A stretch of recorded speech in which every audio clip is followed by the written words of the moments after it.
This one is more about brick and mortar businesses. We're talking tech. I think because all of us are in tech, so we just think about businesses and technology and computer.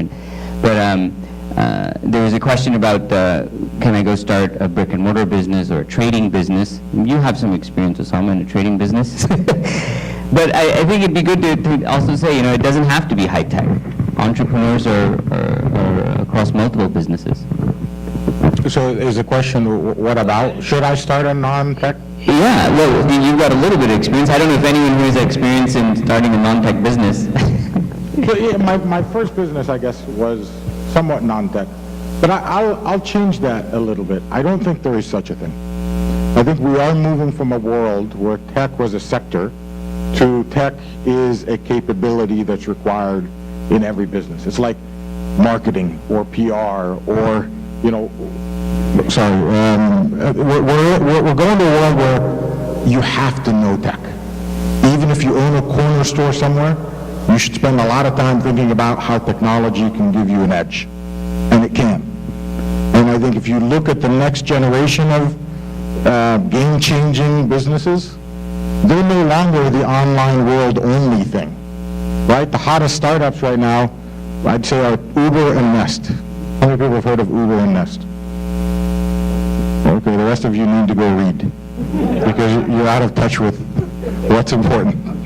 It's going to affect your business, no matter what business you're in.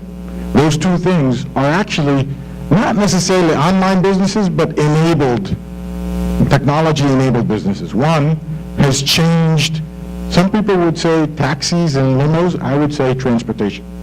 If you're following closely, the car sales in San Francisco have dropped by about 10% because of Uber. Why? Consumers are changing their habits. The way they get from A to B is no longer I should buy a car. This has become a viable alternative to buying a car and paying for parking every month. So that's literally changed transportation. I think the next 10 years of transportation will be hugely impacted by Uber. Nest, every hardware out there. There used to be a thermometer operated by mercury in the beginning. Then we had electronic thermometers that were horrible. This has changed thermometers. Now they're going after the smoke detectors. But the idea is everything in your home will be connected. So I think that is the exciting part of everyday business. You should figure out how to leverage technology even in an everyday business. I'll just add to what Usama said. Look, if your skill set is actually in a brick and mortar business, just do an evaluation to say, look, what value you're going to offer to the end user, and how are they going to kind of appreciate that, or how much they're going to be willing to pay for it. I do not really think the technology, of course, is the only way. Look at the technology is just one segment of the business. Yes, it can enable other things. But brick and mortar business, by far, even today, is actually the most of the business right now. Yes, it may be enabled by the technology vendors. So there's no reason to get hung up that if there's no technology business, you can't be an entrepreneur. That's absolutely flawed, if there was any notion.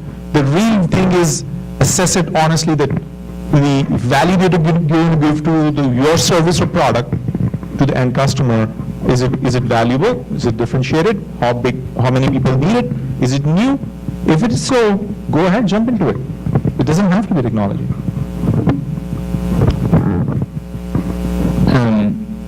Next question is a little bit about back to technology. And we've got a couple cards asking for each of you tell you what is the hottest new thing going on right now that if somebody wanted to start a business in, they should go read about.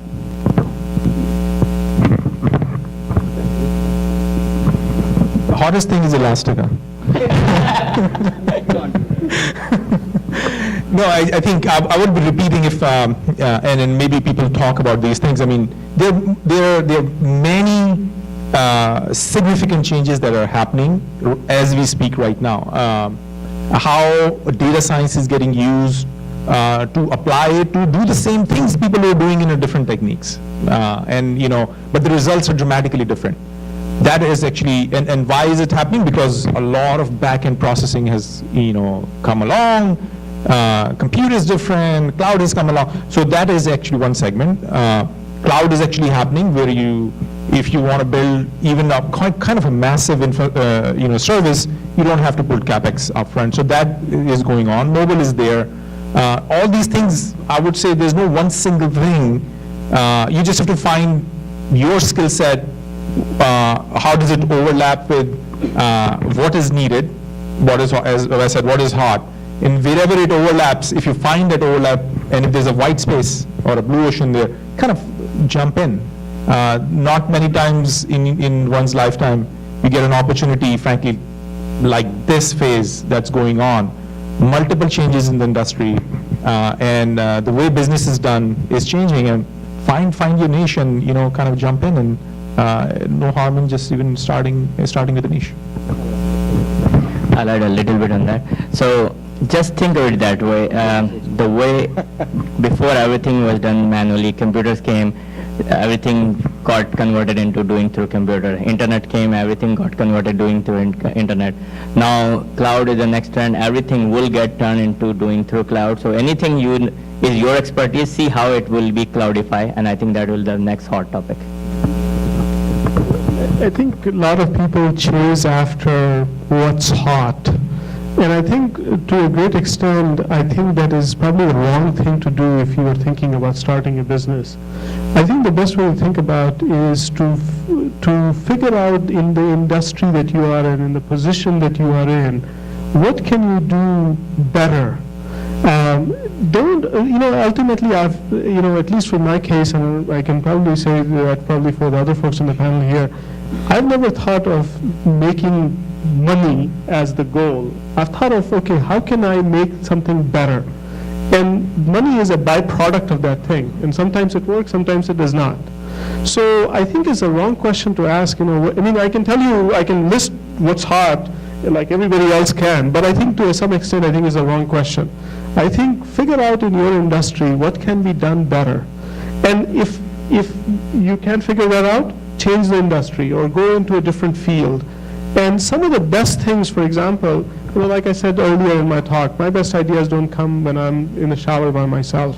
My best ideas have come from, hey, I went and did some consulting for somebody, and they did something, some ideas came through there, and I built upon that. Now I am doing some work for Barnes & Noble, and let me tell you kind of the great ideas that I'm coming out over there. So my point is, try different things, and that's what will get you the next best thing to kind of work on effectively. Find the opportunity and improve it. I was just going to ask if you're ever in the shower not by yourself. I'm just kidding. So what's hot? I came to the Valley kind of by accident. I used to live in Riverside, California. If you've ever been there, it's okay. We have a good masjid there too.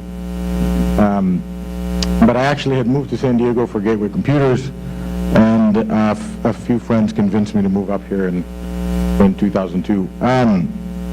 But when I came up, I was fascinated by the opportunity we have here in the Valley. And as Muslims, I think we have a responsibility. I would say if you go back to the history of entrepreneurship in America, and this is important, if you've never studied it, I think it is important to study as well, because there's a reason the U.S. is unique. We've created the most unique environment for entrepreneurship in history, right? And you see a lot of innovation is coming out of here, and it's not by accident. It didn't just happen. And I would say if you go between 1880 and 1920, literally five people in America, 5 entrepreneurs, created this environment. You should go look up what a lot of what they did, by the way, built on, I would say, Muslim characters, or Muslim character. A lot of studies we're talking about here. My hope is that somebody looks back 100 years from now and finds at least one of the 5 in this generation is Muslim. So don't look at what's hot, back to Razi's question. Figure out what you will make hot. Right? And if you've never, I'll give you a hint. So first guy is Vanderbilt. The guy called Vanderbilt, amazing story. He was the first tycoon in the U.S. He came from nothing, 17-year-old, poor, didn't have any money, but created the largest shipping empire in the world. And that was before he was 30. And then realized that shipping was going to be displaced by, or ships were going to be displaced by railroads, sold all his ships, and created the railroad industry in the U.S. Just imagine the conviction and faith that you'd have to have for something like that. Rockefeller created Standard Oil. Some say the richest man, at least in the U.S.'s time frame. By today's wealth, they say he would be worth $700 billion. With 95% of the oil market in the world at some point. Also started from nothing in Cleveland, Ohio, of all places. His father ran out on the family. They didn't know how they're going to eat. So each of these guys, though, had vision, and they had conviction, and they said, we're going to go change the world. An interesting thing about Rockefeller, very, very, very devout Christian. In fact, no matter how rich they got, there's a picture of his son. At some point, he was the richest man in America. His son, the fourth child, had hand-me